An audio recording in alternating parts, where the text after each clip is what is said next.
제목을 따라서 하겠습니다. 인질 구출. 지난주 세계 뉴스 중에 알제리의 천연가스 공장에서 벌어진 인질 사건을 중요 뉴스로 지금 다루고 있습니다.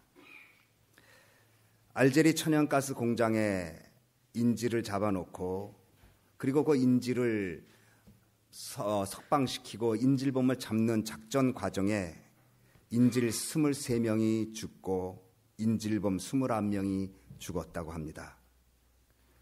비단 지난주에 있었던 알제리 인질 사건만이 아니고 지금까지 이 세계는 인질 사건으로 인해서 수없이 고통을 당하고 어려운 일들을 보고 있습니다. 아마도 이 세계는 계속해서 인질 사건은 있어질 것으로 예상됩니다. 인질을 구출한다는 것은 용맹스러워야 되고 작전이 구체적으로 나와야 하고 그리고 타격력이 있어야 되고 더군다나 시기를 잘 맞춰야 되는 어려운 작전 중에 작전입니다. 그래서 인질 구출 작전에 실패한 작전이 있었고 또 인질 구출 작전에 성공한 작전이 있었습니다. 인질 구출 작전을 가지고 영화로 삼아서 히트한 영화들이 많습니다. 그만큼 인질이 포로로 잡혀있는 사람들을 구출해낸다는 것이 어렵고 그리고 또 그 사건을 통해서 구출하는 것은 사람들에게 통쾌감을 주는 일이기 때문입니다. 인질 구출의 사건 중에 우리와 밀접하게 연결된 것이 있다면 2011년 1월에 있었던 아덴만 여명 작전입니다. 이 일을 우리는 지금도 기억합니다. 당시 우리는 21세기에 무슨 해적이냐? 해적 이야기가 나오니 좀 이상하게 느꼈지만 소말리아 해적으로 인해서 우리 선원들이 그리고 인질로 잡혔고 배는 빼앗겼었던 것을 우리는 압니다. 총과 폭탄으로 무장하고 해상에 있는 배를 납치하고 선원들을 인질로 잡고 돈을 요구하고 거기에 대한 보상을 받아서 살아왔던 해적들 이야기를 우리가 알고 있습니다. 아덴만 여명작전은 우리나라 청해 부대가 소말리아 해적에 납치된 우리 3호 주얼리호의 선원들을 놀라운 작전으로 구출해온 성공적인 인질 구출 작전입니다. 이 일로 인해서 전 세계를 놀라게 했고 우리나라 군인들의 용맹과 인질 구출 작전의 구체적인 작전에 대해서 찬사가 그치지 않았습니다. 불과 2년 전 이야기입니다. 오늘 본문에 인질 구출 작전이 나옵니다. 아브라함이 318명의 사병을 이끌고 납치된 롯과 그리고 부녀들과 식구들과 재물들을 빼앗아 오는 인질 구출 작전 이야기가 오늘 본문 내용입니다. 16절을 보면 모든 빼앗겼던 재물과 자기 조카 롯과 그 재물과 부녀와 인면을 다 찾아왔더라. 희생자 없이 손실 없이 아브라함의 인질 구출 작전은 성공적으로 이루어졌었습니다. 본문의 말씀 롯과 식구들을 레스큐한 이 사건은 오늘 우리들에게 무슨 영적 교훈을 주고 있을까? 아브라함의 인질 구출 작전이 담긴 영적 의미는 오늘 이 시대에 우리에게 무엇을 요구하고 있을까? 생각하면서 은혜를 나누려고 합니다. 먼저 생각할 것은 우리의 삶은 전쟁터라는 것입니다. 빼앗기느냐, 빼앗기지 않느냐, 사로잡히느냐, 사로잡히지 않고 사느냐, 서로로 잡혀서 종이 되느냐, 아니면 종이 아니고 주인으로 살아가느냐, 치열한 경쟁, 치열한 전쟁터에 있다는 것입니다. 상대방을 꺾어야 이기고 상대방보다 빨리 가야 이기고 더 많이 알아야 정복하고 끊임없는 경쟁사회 전쟁터 속에 우리는 살고 있고 우리는 사업하고 있고 우리는 관계성을 맺고 살고 있고 우리의 자녀들이 현장 속에 공부하고 있습니다. 국가 간 나라의 권리 다툼이 있는 전쟁이 있는가 하면 그 힘든 자연과 싸워야 하기도 하고 가난과 싸워야 하기도 하고 질병과 싸워야 하기도 하고 문제와 싸워야 하기도 하고 더군다나 신앙적으로는 사단과 영적 전쟁을 해야만 하는 것이 우리의 삶의 모습입니다. 병에 지면 환자가 되보고 말고 죄에 지면 죄의 종이 되고 말고, 문제에 지면 고통에 허덕이게 되고, 사단 마귀에게 지면 영적으로 사단의 종로로 탈 수밖에 없는 영적 전쟁터에 원튼 원치 않든 우리는 살아가고 있다는 사실입니다.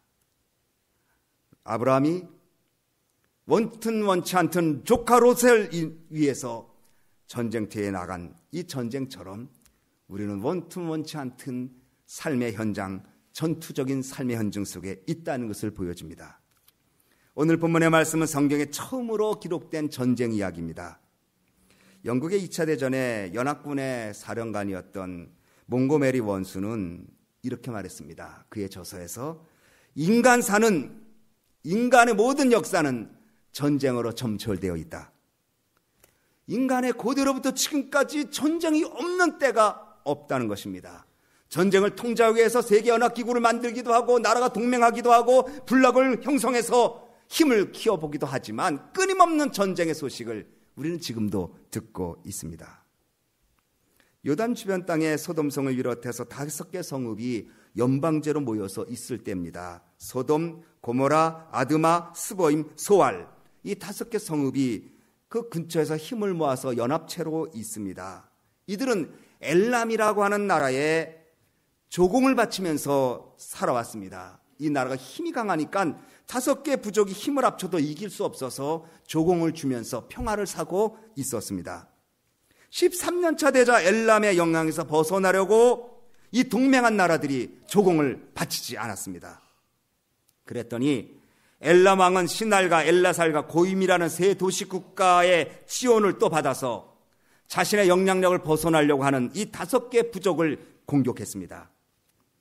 소돔 주변의 5개 국가는 맹렬히 저항했지만 시딤 골짜기 역청, 즉 말하면 이 석유 탐화구 같은 그런 골짜기가 많은 곳에서 싸웠지만 결국 역부족 패하고 말아서 많은 사람들이 죽거나 사로잡혔는데 그 중에 롯과 그의 가족들이 잡혀가게 되었습니다.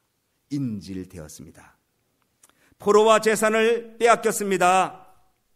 뿐만 아니라 이것을 당해낼 힘이 연합군에게는 없습니다. 그런데 조카 롯이 사로잡혀서 인질로 잡혀갔다는 소식을 아브라함이 듣게 됩니다.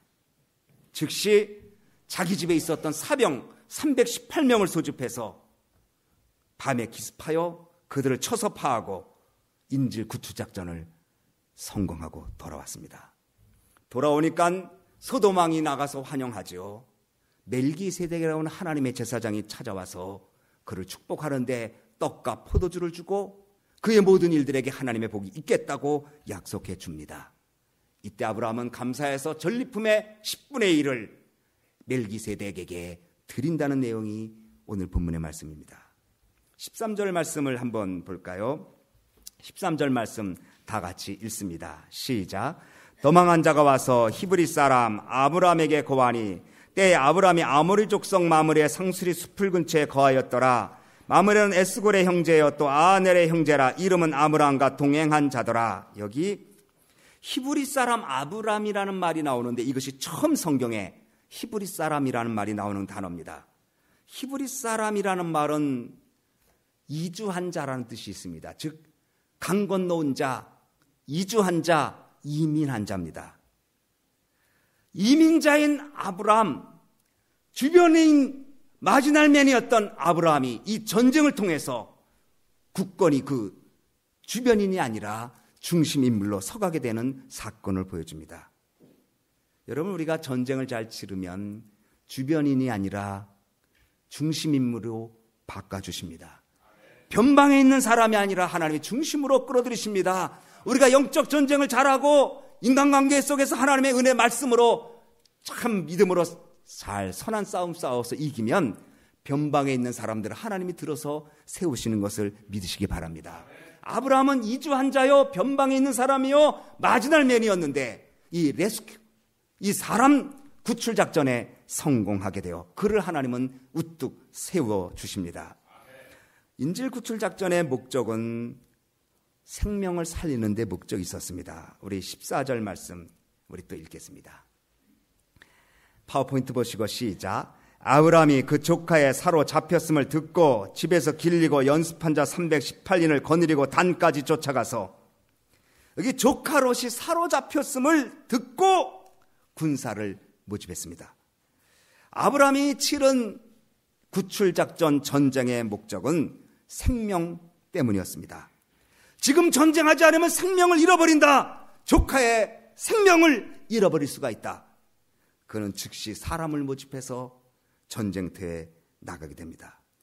창세기 13장을 보면 아브라함과 롯의 관계가 나옵니다. 아브라함을 따라서 조카 롯이 아브라함을 따라왔는데 아브라함이 점점 재산이 많아집니다. 당시 재산은 양과 소가 많아지는 거죠. 또 롯도 양과 소가 많아졌습니다. 그러다 보니 목초지를 찾아다니는데 아브라함의 목동과 롯의 목동이 겹치게 될 때는 싸우기 시작했습니다. 이 목초지 우리 거야. 무슨 소리야? 조카인 주제에 이거 우리 양이야. 이렇게 자꾸 싸움이 나니까 아브라함이 할 수 없이 조카 롯에 이렇게 말합니다. 13장 8절에 보면 아브라함이 우리는 한 골육이니 다투지 말자. 그리고 내가 우하면 나는 좌하고 내가 좌하면 나는 우하겠다. 내가 우선권을 주겠다. 내가 가는 나는 그 반대 방향으로 가겠어. 롯은 조카입니다. 서열상 어립니다. 아브라함의 신세를 지고 여기까지 왔고 이만큼 부를 축적했습니다. 그러면 적어도 삼촌이 먼저 하세요. 삼촌 하시면 그 다음에 제가 가겠죠. 삼촌이 우하면 나는 좌하고 삼촌이 좌하면 나는 우하겠습니다. 이렇게 우선권을 드려야 되는데 이 말을 듣자마자 롯이 먼저 보니 소돔 고모라성 근처에 그 목초지가 너무나 좋아 애굽의 동산 같고 너무 좋아서 즉시 그것을 먼저 선택합니다. 그래서 롯은 다 양무리와 종들을 데리고 소돔과 고모라에 들어가서 정착하게 됐고 아브라함은 할 수 없이 비옥한 땅을 빼앗아서 산지로 가게 되었습니다. 그런데 14장에 얼마 못 가서 롯은 모든 재산 다 빼앗기고 포로로 잡혀가서 죽을 둥 살둥한 상황이 되었습니다. 땅이 비옥하다고 여러분, 환경이 좋다고 먼저 선택했다고 다 성공하는 거 아닙니다. 인간적인 객관적인 상황으로는 이 사람이 분명히 성공할 것 같은데 안 되는 경우 많습니다. 누가 도와줘야 할까요? 하나님이 도와줘야 합니다. 조카 롯은 다 가지고 갔지만 하나님의 말씀을 가지고 가지 않았어. 아브라함은 다 빼앗겼지만 하나님의 말씀이 그와 함께 있을 때 오히려 아브라함은 조카 롯을 살려주는 승리자가 되게 되었습니다. 어찌 보면 섭섭할 수 있는 일입니다. 철없는 조카입니다. 어찌 그리 은혜를 모르는가. 그 소식을 듣자 거봐, 내 말 안 들으니 당연하지. 한번 혼 좀 나봐야 돼. 한번 있는 거 다 빼앗겨 봐. 이렇게 말하지 않았습니다. 그 소리를 듣자마자 롯의 생명이 걱정돼서 롯이 혹시 죽지는 않을까? 318명의 사병을 데리고 즉시 뒤를 쫓아 인질 구출 작전 하게 되었습니다. 그는 인질 구출 작전 전쟁의 동기가 있습니다. 생명 때문입니다. 여러분, 오늘 무슨 일로 주님을 왜 주님 앞에 나와서 예배를 드립니까? 왜 우리는 주님의 교회를 섬겨야 합니까? 왜 우리는 제자 훈련을 받는다고 우리는 지원해야 합니까? 왜 우리는 구역 식구들에게 구역에 모여서 말씀을 나누고 함께 해야 합니까? 왜 우리는 사업을 해야 합니까? 왜 우리는 잘 되기를 원하십니까? 왜 우리의 자녀들이 높아지기를 소원합니까? 동기를 물어보시기 바랍니다. 생명을 사랑하는지 하나님 영광을 위한 것인지 아니면 나의 중심인지 내 중심의 사건만인지를 한번 물어보시기 바랍니다. 아브라함은 그 전쟁의 동기가, 인질 구출 작전의 동기가 생명 구하는 데 있었습니다. 부를 구함도 아니고 적을 쳐서 땅을 넓힘이 아니라 조카 롯의 생명 때문이었습니다. 인질 구출 작전이 성공한 이유 중에 하나는 훈련된 318명의 군인이 있었습니다. 14절 말씀 보면 조카 롯에 사로잡혔음을 듣고 집에서 길리고 그 다음에 연습한 자 318명이라고 말했습니다. 여기 집에서 길렀다는 말이 나오고 연습했다는 말이 나와요. 집에서 길렀다는 것은 먹여줬다는 거예요. 재워줬다는 거예요. 그리고 돌봐줬다는 거예요. 아프면 고쳐주고 배고프면 먹여주고 추우면 입혀주고 일일이 보살펴줬습니다. 그리고 훈련시켰습니다. 디모데전서 4장 6절 우리 보겠습니다. 우리 파워포인트를 보시면 됩니다. 디모데전서 4장 6절.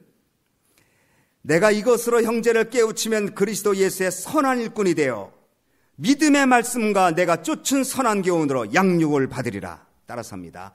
믿음의 말씀과 내가 쫓은 선한 교훈으로 양육을 받으라.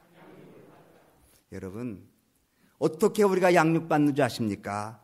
말씀으로 양육받아야 됩니다. 그리고 선한 교훈으로 양육을 받아야 합니다. 이것이 없으면 여러분 길 이은 자가 아닙니다. 하나님 말씀을 먹지 않고 교훈을 따라 행하지 아니하면 여러분 밖에서 사는 자입니다. 집에서 길 이은 자. 예수님은 말씀은 생명의 떡입니다. 말씀을 먹고 기도로 호흡하고 자라야 합니다. 그리고 훈련된 자라고 말했습니다. 디모데전서 4장 7절에 이렇게 말합니다. 다 같이 따라서 합니다. 여기 나왔습니다. 시작. 망령되고 허탄한 신화를 버리고 오직 경건에 이르기를 연습하라. 경건 훈련해야지 경건해집니다. 경건에 이르기를 훈련받지 아니하면 여러분 경건해질 수 없습니다. 모양은 크리스찬의 모양이고 직분을 받은 자의 모습은 보여줄 수 있지만 그 심령 속에 경건의 능력이 없다는 것입니다. 연습해야 합니다. 연습이 무엇입니까? 훈련입니다. 훈련 받아야 합니다. 디모데전서 6장 11절로 12절 이것도 또 한번 같이 읽겠습니다. 예, 이거 바쁩니다. 우리 이인양 집사님이 참 바쁩니다. 이제 디모데전서 6장 11절 12절 예, 다 같이 시작. 너 하나님의 사람이 이것들을 피하고 의와 경건과 믿음과 사랑과 인내와 온유를 쫓으며 믿음의 선한 싸움을 싸우라. 영생을 취하라. 이를 위하여 내가 부르심을 입었고 많은 증인 앞에서 선한 증거를 증거하였도다. 믿음의 선한 싸움을 싸우기 위해서는 믿음, 사랑, 인내, 온유를 쫓아야 선한 싸움을 싸울 수 있습니다. 그러므로 318명의 군사는 바로 우리들이 되어야 하는데 바로 우리들이 하나님의 말씀과 믿음의 말씀과 선한 교훈을 먹고 자라야 되고 인내와 믿음과 사랑과 온유를 쫓아서 훈련받아 믿음의 선한 싸움을 싸울 때 하나님 여러분을 통해서 놀라운 일들을 이루시는 줄 믿으시기 바랍니다. 그리고 이 인질 구출 작전은 하나님만 믿고 나간 전쟁입니다. 5개국을 다 멸하고 승리하며 돌아온 메소포타미아 엘라망을 중심한 언장군을 싸울 때 318명 가지고 싸운다는 것은 역부족입니다. 그런데 아브라함은 하나님의 살아계심을 믿고 하나님을 의지하여 나갑니다. 그래서 이렇게 말합니다. 20절 말씀, 본문 20절 말씀 보면 20절 말씀 또 다 같이 한번 읽겠습니다. 너의 대적을 내 손에 붙이신 지극히 높으신 하나님을 찬송할지로다 하며 아브라함이 그 얻은 것에서 10분의 1을 멜기세덱에게 주었더라. 여기 너의 대적을 내 손에 붙이신 지극히 높으신 하나님 찬송하라. 아브라함이 이긴 것 아니에요. 누가 이기겠어요? 하나님이 이기겠어요. 자, 여기서 우리는 인질 구출 작전에 훈련된 병사만이 아니고 하나님이 승주심을 믿고 나갈 때 그들이 승리했습니다. 뿐만 아니라 그들은 무조건 싸운 게 아니라 전략을 세웠습니다. 작전 세웠습니다. 15절 말씀 같이 읽습니다. 시작. 그 가신을 나누어 밤을 타서 그들을 쳐서 파하고 담에서 잡힌 호박까지 쫓아가서 여기 보면 가신을 나눴다. 318명을 나눴어요. 몇 그룹으로 나눴는지 모르겠어요. 제 생각에는 8그룹 정도 나눈 것 같아요. 우리 사랑구역, 양성구역, 온유구역 이런 식으로 8구역 정도 나누잖아요. 318명을 나누고 밤에 공격했다 그랬어요. 적은 숫자로 많은 숫자를 이기기 위해서는 허점을 공격해야 되는데 밤에 공격했고 지형까지 익히면서 다메섹까지 쫓아갔다 그랬어요. 제가 책을 봤어요. 고대 전쟁과 성경 역사라는 책이 있어요. 거기 보니 옛날에는 밤에 전쟁을 하지 않았답니다. 거의. 고대에는 밤에 공격하거나 밤에 싸우는 일이 없고 낮에 막 싸우다가 다 진으로 돌아가서 보초 세우고 잔답니다. 왜냐면 어두우니까 그 다음에 다시 날에 밝으면 또 싸우고 또 다시 물러갔다가 낮에 싸우고 또 밤에 쉬고 이런 싸움을 계속했답니다. 그런데 아브라함이 밤에 공격했어요. 이게 밤에 공격할 수 있다는 것은 웬만한 훈련이 아니면 싸울 수 없다고 그래요. 지금 같으면 뭐 야간에 볼 수 있는 뭐 망원경도 있고 조명탄도 있고 신호도 있고 하다못해 깜깜하면 이거 핸드폰을 가지고도 이렇게 비춰볼 수 있는데 그 당시는 찰흙같이 어두운데 적과 아군을 구별할 수 있겠습니까? 훈련이 대단히 되어 있어서 밤에 공격할 수 있다는 것은 웬만한 훈련이 안 되면 야간 전투할 수 없다고 그래요. 우리 아덴만 여명작전이 밤에 했잖아요. 밤에 들어가서 그대로 쳐부쉈잖아요. 여러분, 이것은 아브라함이 대단한 지략가인 것을 보여줍니다. 올해 여러분 주여 믿습니다 하고 무조건 나가지 말고 생각하고 계획하고 준비하고 그리고 믿고 나가는 여러분 되어지기 바랍니다. 그래서 하나님의 선하심을 믿고 하나님 믿고 의지하여 나가지만 그러나 동시에 하나님 우리에게 주신 이성과 지혜를 가지고 분석하고 구분하고 판단하고 생각하되 하나님께 온전히 맡겨나가 승리하는 여러분 되어지기를 바랍니다. 여러분, 인질 구출 작전은 아브라함에게만 있었을까요? 오늘 여러분과 제가 인질 구출해야 합니다. 여러분의 사랑하는 자녀들이 세상에 묶여 있지는 않습니까? 어떤 사람은 세상에 쾌락에 묶여 있어 종이 되어 있습니다. 어떤 사람은 세상의 나쁜 습관에 매여서 벗어나질 못하고 있습니다. 우리의 자녀들이 우리 품 안에 있는 게 아니라 세상 품에 있거나 우리가 아는 친척들이 세상 품에 있거나 그래서 뺏어와야 하는데 그 사명이 우리들에게 있다는 사실을 기억하시기 바랍니다. 생명을 구하기 위하여 훈련을 받고 생명을 구하기 위하여 하나님의 역사로 나타나는 아브라함처럼 우리 주변에 생명 구할 사람이 얼마나 많습니까? 바로 인질이 되어서 포로가 되어서 세상에 묶여서 세상에 끌리고 정욕에 끌리고 어떻게 할 수가 없어. 아무리 텔러도 안 돼. 아무리 말을 해도 안 돼. 끌려가서 결국 인생 망치는 사람들이 얼마나 많습니까? 그 사람들 구출해 와야 되는 것이 우리의 사명 아닙니까? 바로 인질 구출 작전 아브라함이 하는 것이 아니고 바로 우리가 해야 되는데 그 일을 하기 위해서 우리 어떻게 할까요? 생명을 사랑하는 사람이 돼야 되고 그리고 길리고 훈련된 사람이 돼야 되고 그리고 작전을 세우고 전략을 세워야 되고 더 나아가 하나님을 굳게 붙잡고 나가서 이 시대의 인질 구출 작전, 영적 인질 구출 작전에 승리하여 다 찾아올 수 있는 여러분 되어지기를 바랍니다. 내 가정, 내 친척 구해와야 합니다. 그리고 내가 아직도 찾아오지 못한 것 있다면 주님 다 찾아올 수 있도록 올해 하나님의 힘과 능력을 주시옵소서. 내가 부족한 것을 채우시고 잃어버린 세대에 잃어버린 자녀들을 다시 찾아오는 헌신된 일꾼 되게 주옵소서. 이것이 오늘 하나님께서 여러분과 저를 부르셔서 이 시대에 우리를 세우신 것 아니겠습니까? 말씀 한마디만 하고 마치겠습니다. 요즘 우리 EM이 수련회를 얼마 전에 했지요. 그런데 어느 교회에서 같이 와서 수련회를 동참했어요. 그런데 그 교회는 뉴스그룹이 40명 이상 있었답니다. 그런데 지금 1명 나온답니다. 다 어디 갔습니까? 은혜 받고 펄펄 뛰었던 그 자녀들이 대학교 들어가거나 세상에 나가거나 일하다 보니 거기에 사로잡히고 말았습니다. 우리 교회도 우리도 정신을 차려야 하지 않을까요? 우리 교회도 더 긴장하면서 훈련받아야 되지 않을까요?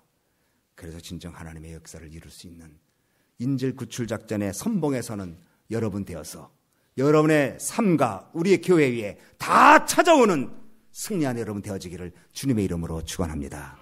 기도하겠습니다. 우리 시간에 합심해서 통성으로 기도할 때에 여러분이 구해야 될 자녀 없습니까? 여러분이 구출해줘야 될 다 빼앗겨서 포로된 자녀 혹시 없습니까? 포로된 우리 주변의 식구들 없습니까? 찾아오게 해 주시옵소서. 혹시 물질 다 뺏겼습니까? 찾아오도록 도와주시옵소서. 건강 빼앗겼습니까? 건강 회복되게 해 주시옵소서. 믿음 빼앗겼습니까? 믿음 되찾게 해 주시옵소서. 인질 구출 작전은 바로 여러분과 제가 이 자리에서 주님 앞에 기도함으로 시작돼야 되지 않겠습니까? 이 시간에 여러분 생각해 보십시오. 잃어버린 건 무엇입니까? 포로된 자들 누구입니까? 주님 찾아오게 해주시옵소서. 우리 다 같이 통성으로 반주해 주시고, 우리 다 같이 성령께서 여러분의 생각나는 사람들, 생각나는 일들을 가지고 다 찾아오게 해달라고 통성으로, 다 같이 통성으로 기도하겠습니다.